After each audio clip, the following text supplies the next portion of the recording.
Praktisi hukum Itoloni Gulo menanggapi bahwa dinasti politik tidak ada di Nias Barat. Nias Barat, Sumatera Utara, dimensitv.news.com. Akhir-akhir ini adanya pemahaman bahwa di bumi Aehula sedang dibangun dinasti politik oleh seorang praktisi hukum, Itoloni Gulo SH, kepada wartawan di tempat kediamannya di Simayasi, Minggu, tanggal 8 September tahun 2024, menyampaikan bahwa untuk mengetahui terkait benar atau tidaknya dinasti politik sekarang ini sedang dibangun oleh keluarga penguasa di Kabupaten Nias Barat, terlebih dahulu harus dipahami apa yang dimaksud dengan dinasti politik itu sendiri.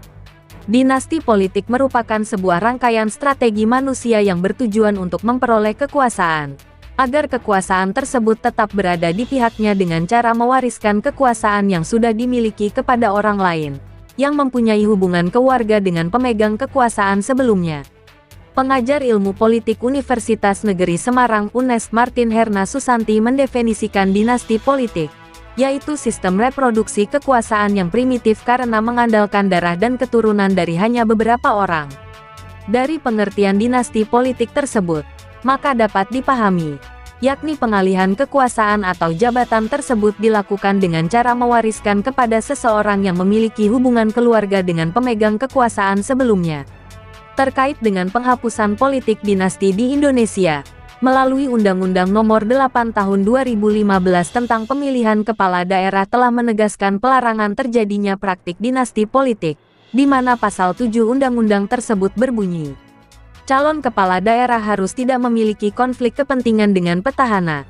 Namun Mahkamah Konstitusi Republik Indonesia membatalkan ketentuan ini melalui putusan nomor 33/13/2015, dengan alasan bahwa pembatasan tersebut melanggar hak konstitusional warga negara untuk dipilih.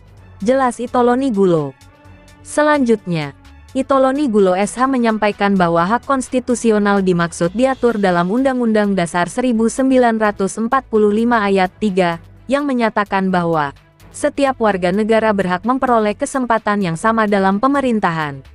Maka, ketentuan tersebut menggarisbawahi bahwa hak untuk dipilih dan memilih dalam pemilihan umum adalah hak dasar, hak asasi, yang harus dijamin oleh negara tanpa diskriminasi, termasuk diskriminasi berbasis hubungan keluarga dengan petahana. Lalu, apakah kekuasaan dinasti politik sedang terjadi pada pemerintahan Kabupaten Nias Barat saat ini? Jawabannya adalah tidak, karena hingga dengan saat ini pewarisan kekuasaan dari salah seorang penguasa kepada orang lain yang memiliki hubungan keluarga belum pernah terjadi. Sehubungan dengan saudara Kevin Waruwu yang notabene-nya adalah merupakan anak kandung Bupati Nias Barat Henoki Waruwu, telah menjadi anggota DPR terpilih di Kabupaten Nias Barat saat ini adalah merupakan wujud kepercayaan masyarakat Kabupaten Nias Barat terhadap saudara Kevin Waruwu sendiri, sehingga memilihnya sebagai salah satu wakil rakyat di Kabupaten Nias Barat melalui pemilihan legislatif. Pada bulan Februari yang lalu, bukan diangkat atau bukan diberi oleh ayahnya beliau jadi DPRD terpilih. Sekarang ini, pada Pilkada Kabupaten Nias Barat Henoki Waruwu mencalonkan diri kembali menjadi Bupati Nias Barat. Tentunya itu bukan merupakan satu hal yang melanggar peraturan perundang-undangan, tapi itu merupakan hak dasar bagi Henoki Waruwu sebagai warga negara Indonesia yang telah dijamin oleh Undang-Undang Dasar 1945 dan hak itu harus dijunjung tinggi oleh pihak manapun, bukan justru melakukan diskriminasi dengan berdalih dinasti politik.